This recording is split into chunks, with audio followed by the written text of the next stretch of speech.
글로 쓰기에도 부족한 것들. 한때 사랑에도 총량의 법칙이 존재한다고 믿었다.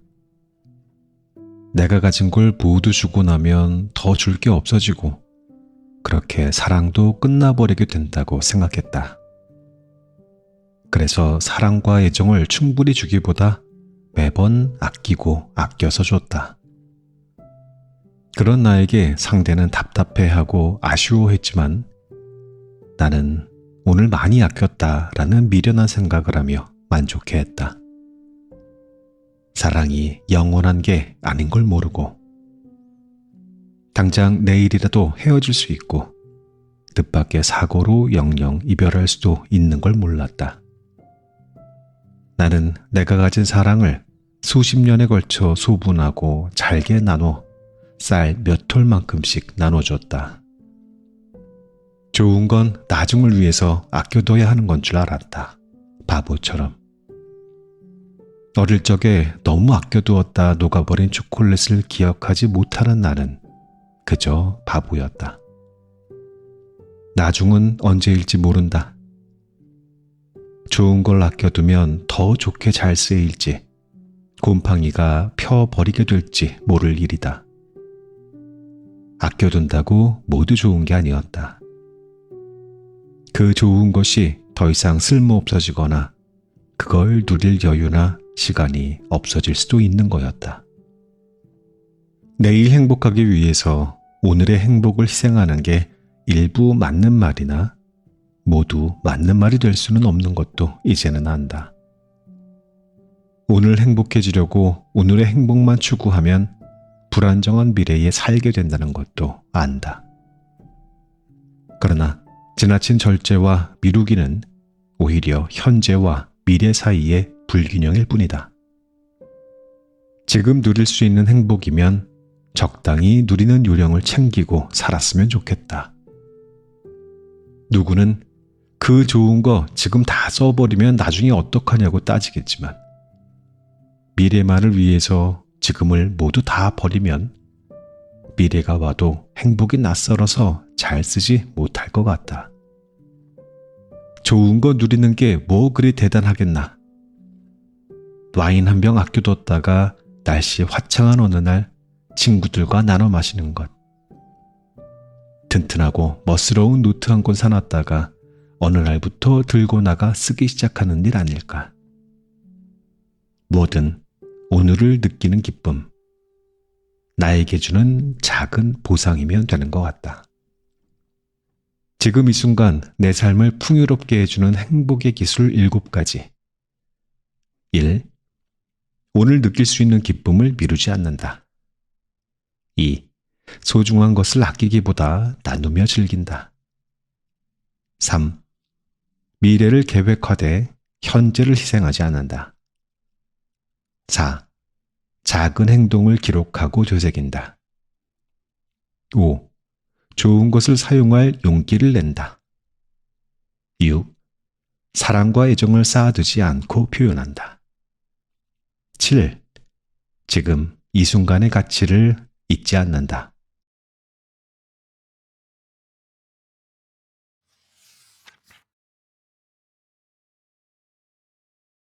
갑시다. 떠납시다.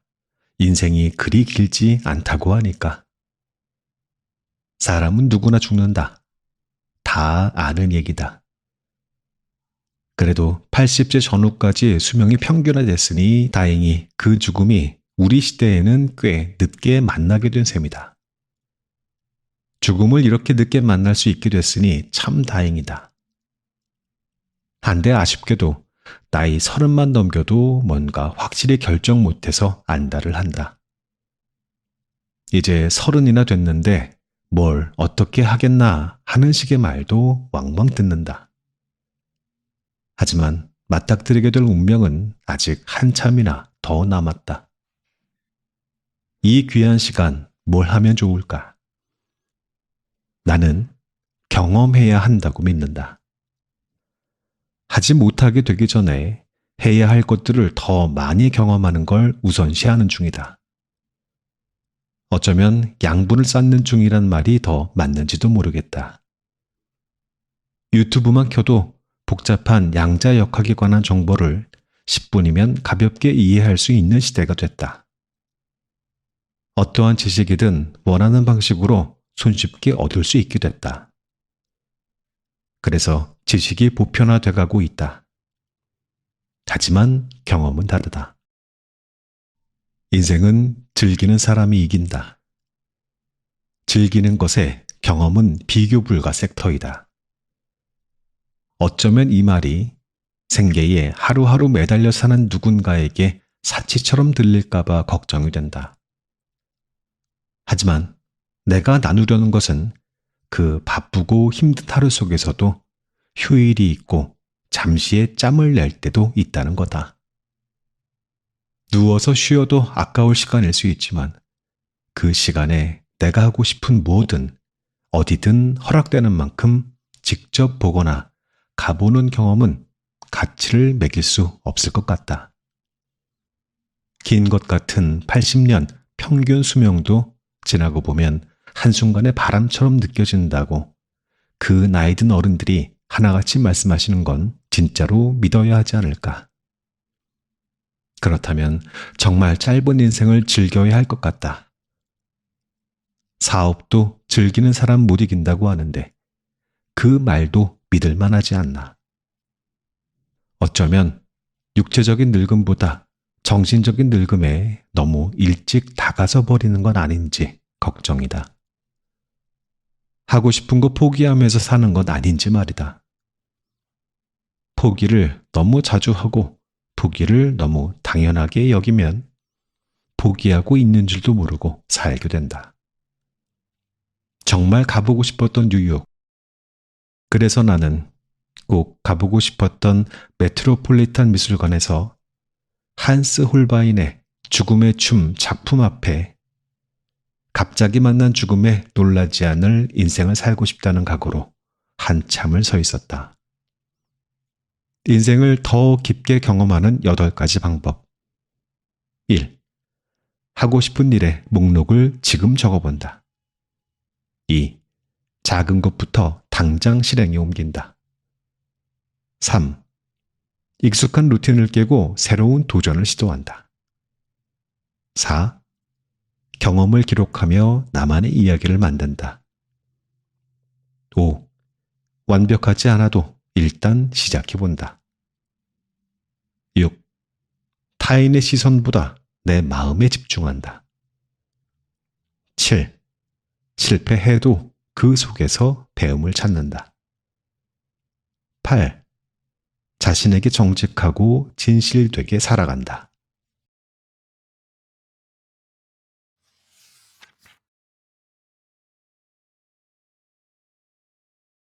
무라카미도 하는 걸 내가 뭐라고. 나는 달려가면서 그저 달리려고 하고 있을 뿐이다. 나는 원칙적으로 공백 속을 달리고 있다.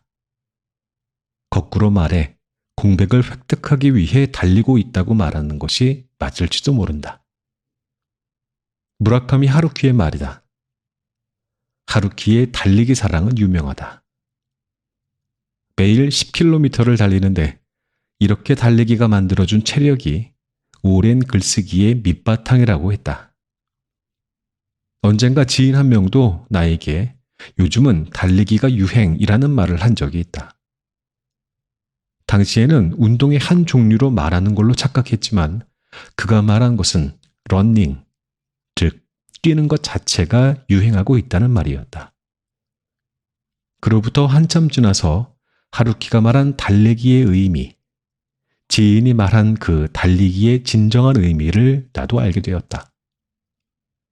많은 강연, 글쓰기와 여러 사람을 만나며 속에서부터 에너지는 소리 없이 빠르게 소진되고 있었다. 그런 내 안의 지침을 느끼면서도 어떻게 무엇으로 채워야 할지 알 수 없었다. 한편으로 번아웃이 오면 어쩌나 하는 불안을 느낄 때쯤 운명처럼 무라카미 하루키의 달리기를 말할 때 내가 하고 싶은 이야기를 읽게 된 것이다. 하루키는 책에서 달리기의 깊은 효능까지 여러 사람에게 전하려는 듯 보였다. 체력을 높여주는 달리기는 몸뿐 아니라 정신에까지 강한 힘을 갖게 한다고 말이다. 달릴 때 조각으로 흩어져 있던 생각이 서로 연결돼 하나의 덩어리가 되고, 필요 없이 뇌 속 어딘가에 박혀있던 쓸모없는 생각들은 자연스레 비워진다고 했다. 힘이 남아있어도 우보 페이스를 경계하며 인내심을 기를 수 있었고, 그렇게 남긴 힘은 내일 또다시 달릴 수 있는 미천이 돼줬다고 말했다. 이렇게 달리기로부터 얻은 원천의 보이지 않는 힘의 원리를 글쓰기에도 똑같이 적용한 하루키는 꾸준히 쓰는 것, 오버페이스하지 않는 것, 내일을 위해 인내하는 것을 자기 삶의 원칙으로 의지하며 건재한 모습을 글로써 모두에게 증명하고 있다. 세계가 아는 하루키라는 작가도 이렇게 기본적인 자신의 룰을 만들고 지키며 글을 쓰는데, 하물며 내가 무슨 용 빼는 재주가 있다고 정신에만 유지하며 모든 게 다 잘 될 거라고 하고 있는지 의문이 들었다. 병든 정신은 몸을 실제로 망가뜨리고, 그렇게 망가진 몸은 다시 정신을 해치는 걸 너무나 잘 알면서 말이다. 하루키의 책, 지인과의 대화, 내가 저한 피로감이 한데 어우러져 한순간 나에게 달리기라는 명약이 전달된 느낌이다. 그렇다. 정신과 체력은 유기적으로 연결돼 있다. 정신력만으로 뭔가를 해내려는 지혜롭지 못한 선택은 그만큼 육체를 돌보지 않겠다는 말과 같다. 어느 쪽이든 제대로, 지속적으로 원하는 순간까지 작동될 리 없다. 뭐든 스스로를 아프게 할 것이다. 급히 해낼 프로젝트가 있을 때마다 체력은 내 발목을 잡았다. 그럴 때면 정신력으로 대부분 그 부족함을 채워버리곤 했다. 카페인 음료든 각성 음료든 뭐든 몸에 집어넣으며 마치 강한 정신력을 무장한 것처럼 마냥 버텨냈다. 때로는 그렇게 애써 일을 끝냈을 때 성취감보다는 무기력함을 느꼈다. 이러한 순간들이 쌓이면서 사람들이 말하는 번아웃의 의미를 조금은 알게 된 듯하다. 내가 하루키처럼 또 근래의 많은 사람처럼 체력을 예전부터 갖춰왔다면 어땠을까? 아마 많은 것들을 더 나은 방향으로, 더 깊은 영감으로 해낼 수 있었을 것이다. 이제야 왜 많은 사람들이 달리기를 하는지 알 것 같다. 하루하루 살아내면서 자신의 꿈과 목표, 때로는 그저 매일의 하루를 평범하게 지속하기 위해서 그들은 달리고 있다. 이제 내가 하는 달리기는 달리기 그 자체의 단어 이상의 의미가 되었다. 걷거나 뛰는 시간을 틈틈이 찾아 밖으로 나갔을 때의 그 느낌. 세상은 삶을 느낄 수 있는 다양한 냄새가 있다. 체력에 대한 사람들의 7가지 오해. 1. 체력은 젊을 때 중요하다. 체력은 나이 들수록 더욱 중요한 생존 자원이다.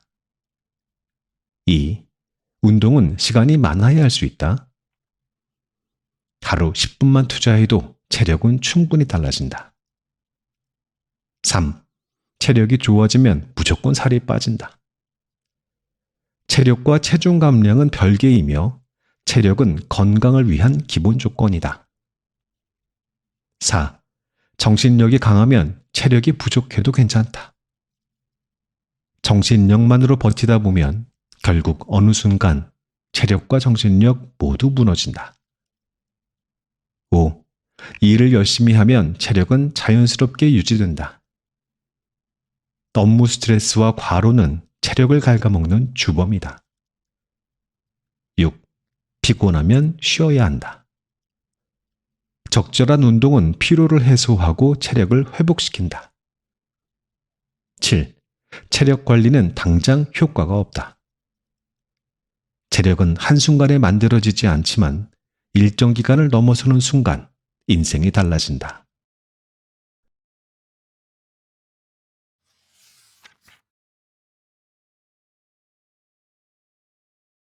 이유 없이 지속되는 것들. 사는 게 뜻대로 되지 않고 기대하는 게 기대대로 되지 않을 때 서로 위로차 건네는 말이 있다. 해 뜨기 전이 가장 어둡다. 인생은 새옹지마. 끝날 때까지 끝난 게 아니다. 길고 짧은 건 대봐야 한다 등이다. 맞는 말이다.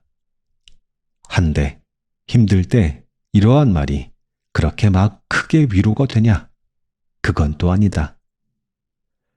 시장 골목 떡볶이집에서 폴폴 풍기는 달큰하고 매콤한 냄새를 맡고서도 사 먹지 못하고 힐끗 쳐다만 보던 나 자신에게 지금 가난한 건 다 뜻이 있어서야. 나중에 대박 잘 됐을 때 기억거리를 만들어 놓는 거야 하고 최면을 건다고 그렇게 잘 걸어지지도 않았다. 도대체 무슨 이유가 그렇게 대단한 게 있어서 나는 매번 이 모양 이 꼴일까만 생각나지 다른 건 생각나지 않았다. 돈이 없어서 친구와 해둔 약속을 차일피일 미루고 딱 맞춰둔 지출 범위에서 갑자기 돈이 필요하게 될 만한 상황이 생길까봐 전전긍긍했다.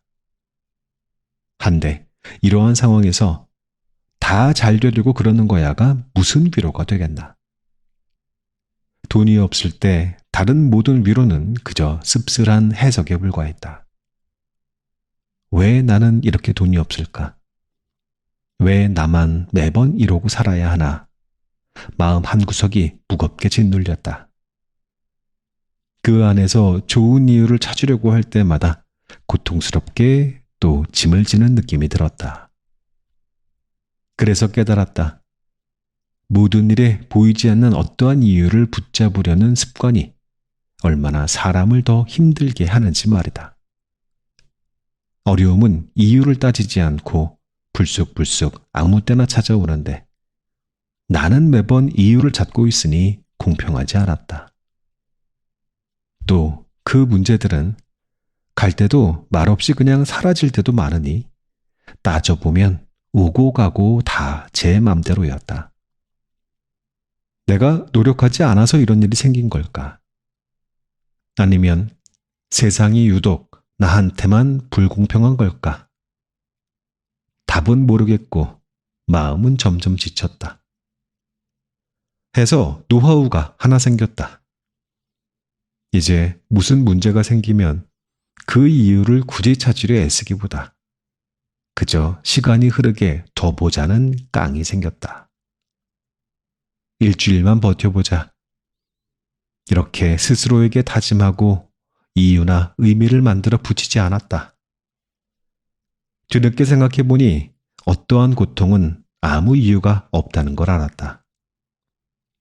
이걸 깨닫고 나서 마음이 정말 가벼워졌다. 돈이 있으나 없으나 문제에 이유를 붙이나 붙이지 않으나 삶은 흐른다. 결국 의미를 억지로 찾지 않아도 된다는 게 내 노하우이자 결론이 되었다. 어쩌면 그저 흐르는 대로 맡기고 갈 때 가능성의 기회가 더 많이 열릴지도 모른다.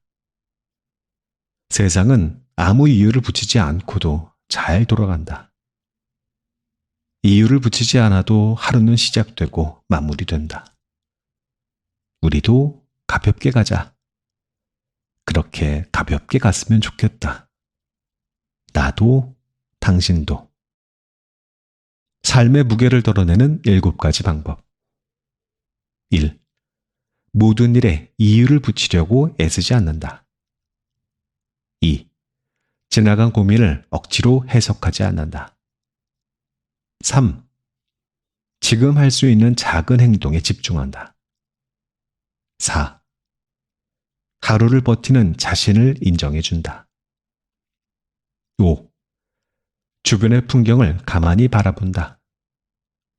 6. 완벽한 답을 찾으려 애쓰지 않는다. 7. 이유 없이 괜찮아질 시간을 믿는다.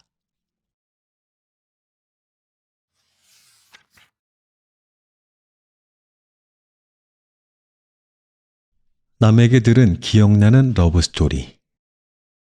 나는 사랑의 큰 힘을 믿는다. 불가능한 것을 뛰어넘게 하는 힘도 있다고 믿는다. 설명할 수 없는 미스터리한 감정의 복합체이며 설명할 수 없는 강한 내면의 힘이 그 감정에 스며 있다고 믿는다. 그래서 사랑은 모든 사람에게 중요하고 나 역시 그렇다. 하지만 사랑이 모든 걸 해결해 주지 않는다는 것을 안다. 문제를 쉽게 풀어주지 않는다는 것도 안다. 사랑에 온몸을 기대는 순간 현실은 그 사랑을 질투하듯 여러 문제를 고스란히 떠안겨버리고 남녀를 이쪽과 저쪽 끝으로 몰아세운다는 것도. 사랑에 있어서 어떠한 현실은 위협적이다. 특히 서로 그 현실을 솔직하게 마주보지 않는 사이라면 더욱 가혹하다. 내가 실제 들어본 사랑 얘기 중에 가장 근사했던 얘기 하나가 있다. 가끔 만나서 얘기하면 시간 가는 줄 모르고 이야기 나누던 작가님의 러브스토리이다. 당시 작가님은 꽤 여러 작품에서 재능을 펼치는 중이었다. 그러다 새로 들어가는 작품에 신인 배우 한 명이 오디션으로 뽑혔는데 바로 그 사람이 작가님의 근사한 사랑 이야기의 주인공이다. 비슷한 나이에 한 사람은 태동하는 신인 배우로, 한 사람은 열정적인 작가로 두 사람 모두 자기 일에 열정이 불타던 때였다. 데뷔하는 데까지 꽤 오랜 시간이 걸린 만큼 최선을 다하는 그녀의 모습에 작가님은 반하고 말았다. 그녀 역시 열정을 다하는 작가님의 모습에 이성적인 감정이 자연스레 생겼다고. 그런데 왜요? 뭐가 문제예요? 작가와 배우 너무 잘 어울리는데요? 직업은 달라도 분야가 같으니까 서로 더 잘 이해되고 문제가 될 게 없는 것 같은데요? 그게 문제지. 의아했지만 이야기를 듣고 보니 고개가 끄덕여졌다. 그랬다. 정말 열심히 해야 하는 딱 그 타이밍이라는 것이다. 지금부터 더 열심히 해야 할 일들만 남은 상황. 이번 기회를 잘 살려서 앞으로 좋은 배우로 성장해 가야 할 그때. 사랑이라는 감정에 휘둘려 애써 만들어 온 기회 앞에서 감정에 휘둘리게 한다는 게 그게 문제였다. 사랑해서 보내줬다는 건가? 웬 신파를 말하나 싶었다. 뻔히 두 사람 모두 고민하는 걸 서로 알았죠. 그래도 당장 사랑이라는 감정이 내 앞에서 일어나면 혼동이 와요. 그래도 잠시 사랑을 뒤로 밀어놔야 할, 인생에 그런 때가 있는 거잖아요. 나도 그녀도 인생에서 레이스를 펼쳐야 할 그때라는 걸 우리는 알고 있었어요.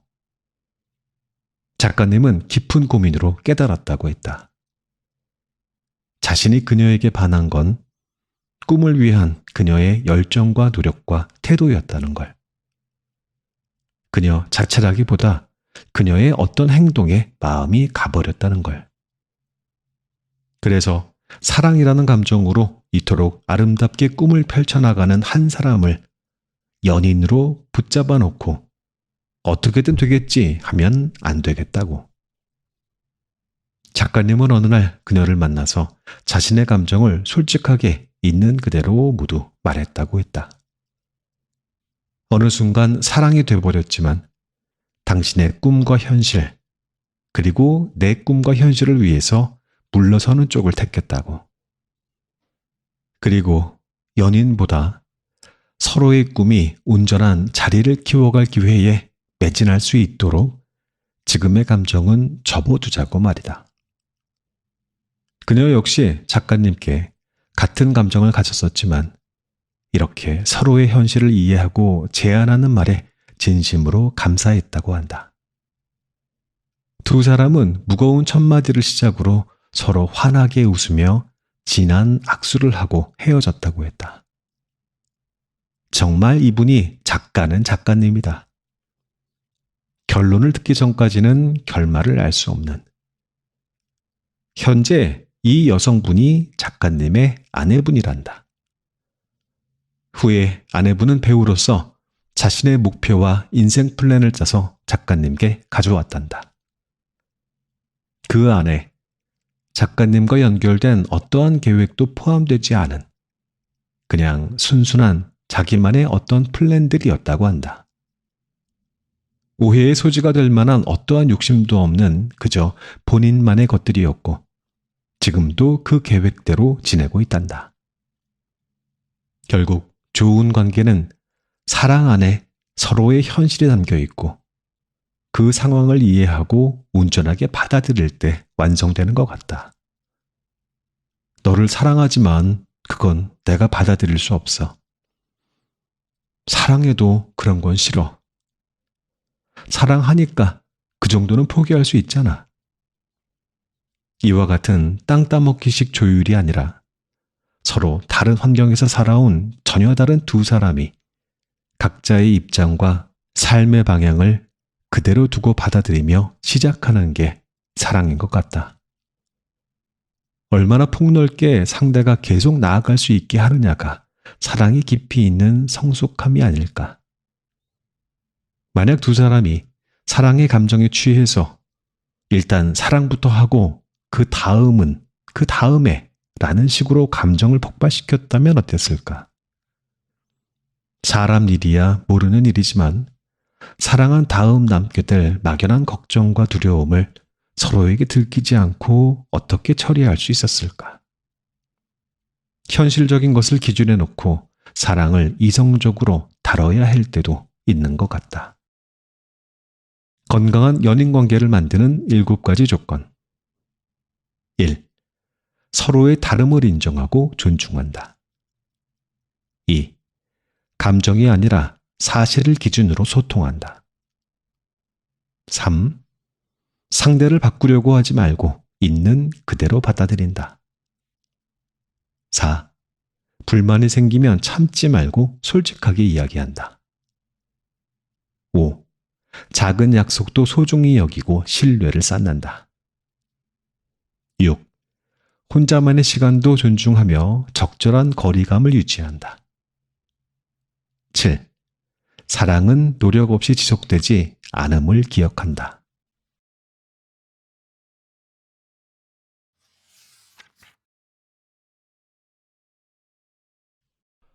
우리 잘 살아가요. 함께 같이. 우리는 아직 젊잖아요. 세상을 살다 보면 부족한 것 투성이라 저마다 각기 다른 결핍이 있다. 그 중에 제일 부족한 게 돈일 테고 그 다음이 시간, 믿고 의지할 사람, 그리고 평온한 마음 정도가 가장 급하고 아쉬운 것들이지 않을까 싶다. 영화 이터널 선샤인의 주인공 조엘은 어느 평범한 출근날 아침 무작정 몬태나행 기차에 올라탄다. 하지만 우리 대부분은 어느 날 아침 무작정 몬태나행 기차를 탈 수 없다. 힘들면 잠시 쉬어가라는 말을 빈번하게 듣지만 어느 누구 하나 편하게 잠시 쉬었다는 얘기는 듣기 어렵다. 성인이 되면 자유롭게 뭐든 선택할 수 있을 줄 알고 열심히 컸는데 어른이 되니 자유로운 선택권을 누릴 수 없는 환경에 들어가 사는 거였다. 오늘 해야 할 일, 내일 해야 할 일, 산더미처럼 쌓인 해야 할 것들이 줄지어 있는 날들이다. 우리가 전혀 가지 못할 것 같은 몬태나라는 낯선 땅은 그래서 상징만 크게 가진 해방감을 주는 것 같다. 힘들면 좀 쉬라는 말을 가장 많이 하는 사람 중에는 단연 부모님이 1등이다. 대부분의 부모님이 자주 하지 않을까 싶다. 하지만 나를 아끼는 누군가 또는 누구라도 이 말보다는 좀 다른 방법으로 서로를 위로하는 게 나을 것 같다. 쉬라고 한들 본인도 아마 쉽게 쉬지 못할 테니까. 사실 우리 모두가 진짜 원하는 건 서로의 마음을 이해해주는 일인 것 같다.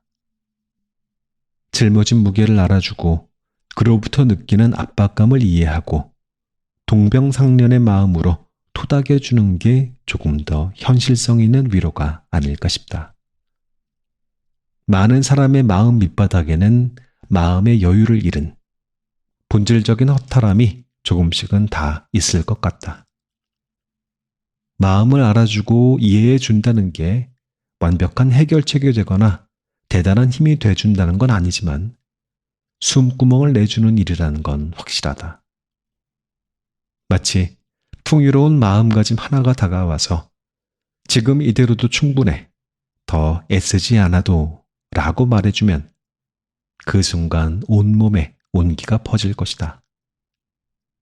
이 힘은 진짜 쉬게 하는 게 아니라 오히려 에너지를 만들어주고 단단한 다리로 더 잘 서 있게 해주는 신비한 힘이 있는 것 같다.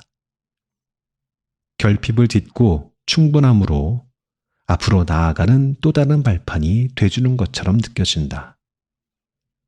그렇게 마음 한편을 조금 느슨하게 풀어놓고 자신을 그대로 인정하며 더 잘하게 해주는 느낌.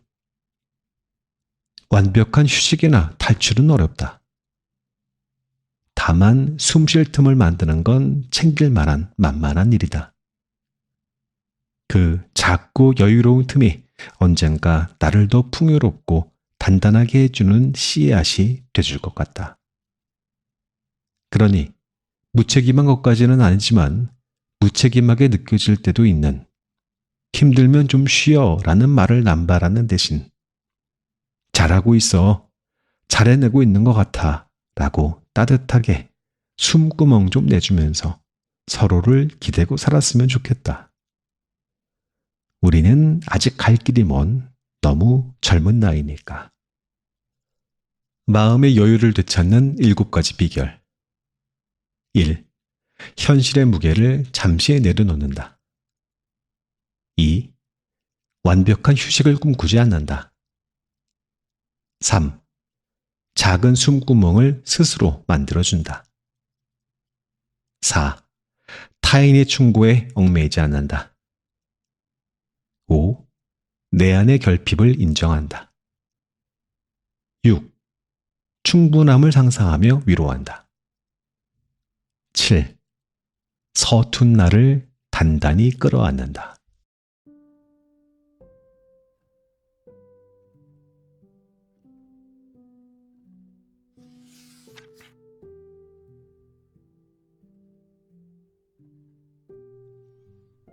책의 낭독은 여기까지 하겠습니다.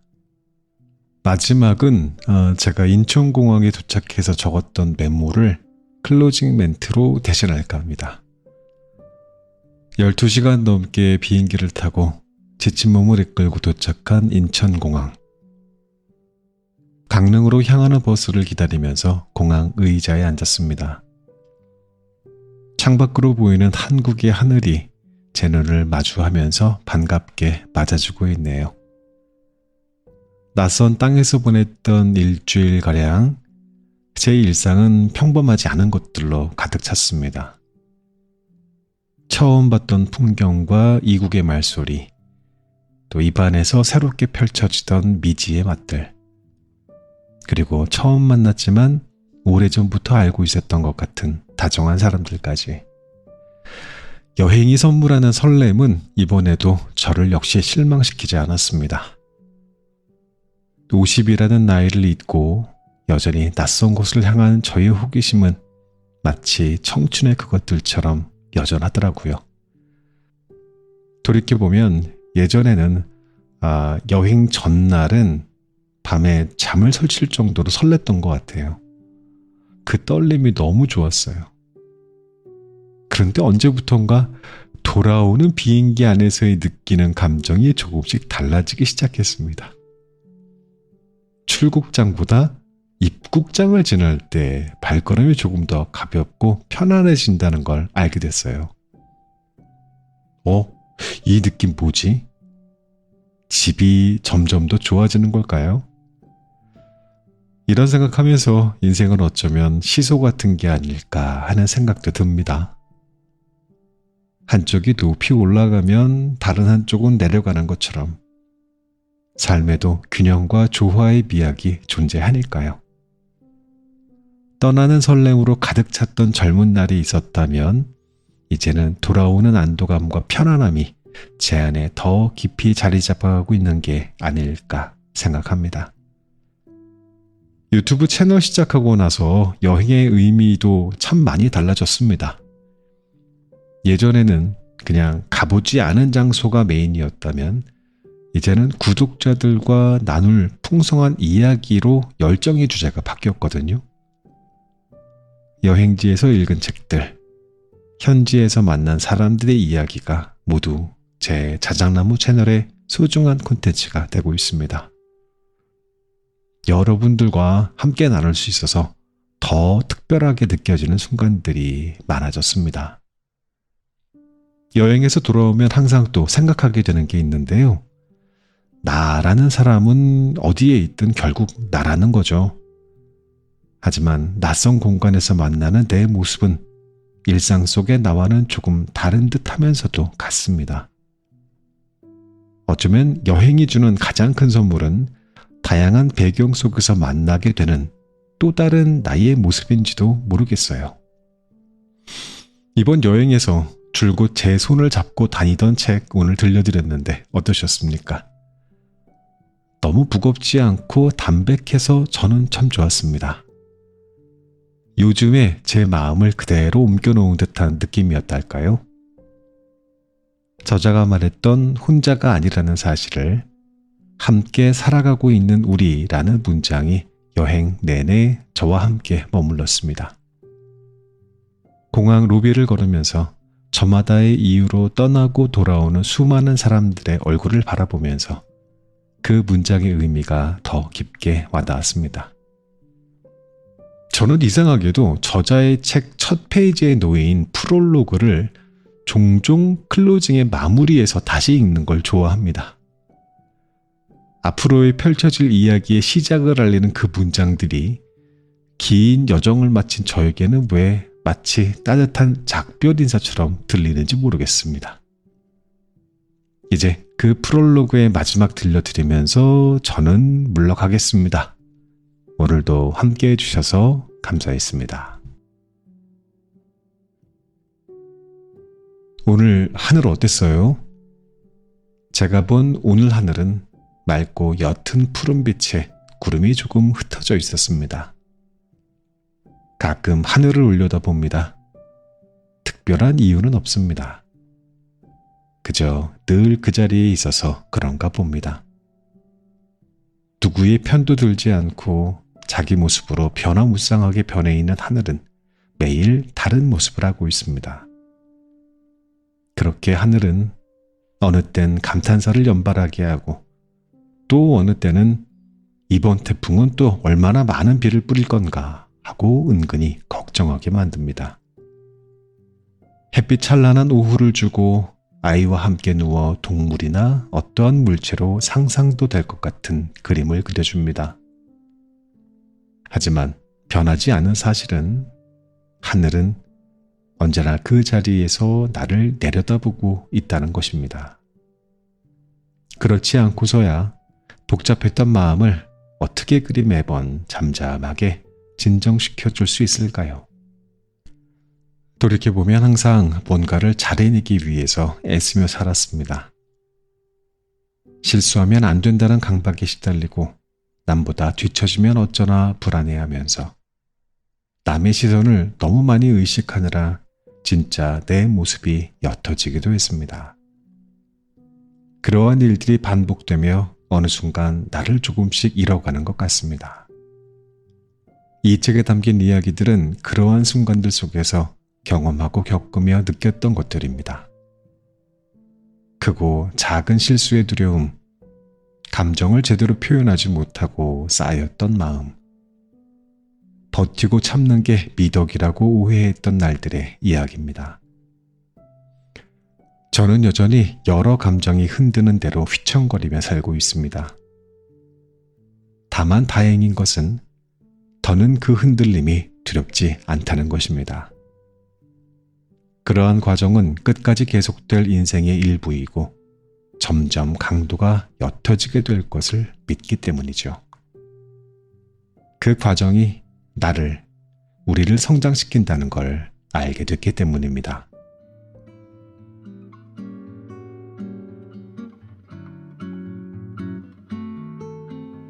Quando o sol se pôs,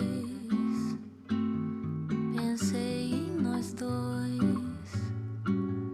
Foi a alma que morreu. Tudo escureceu, bem ao meio-dia. Foi no apogeu. Quem diria que seria o fim de você e eu?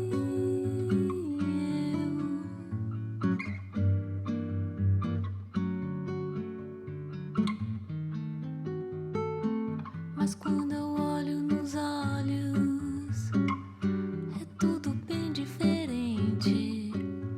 A boca fala, mas o coração não mente. O amor é uma teoria explicada por gente. Não parece nem um pouco com que a gente sente. Se foi uma ilusão, porque some o chão. Foi um sonho que morreu. Se o que acabou nunca existiu, de onde vem a dor? Quando o sol se pôs, pensei em nós dois. Foi a alma que morreu.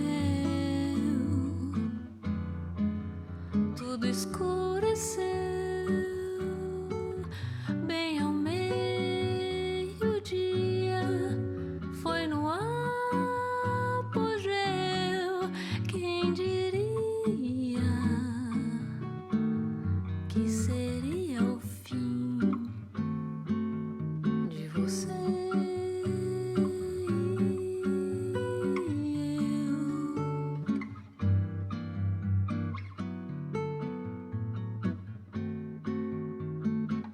Mas quando eu olho nos olhos, é tudo bem diferente.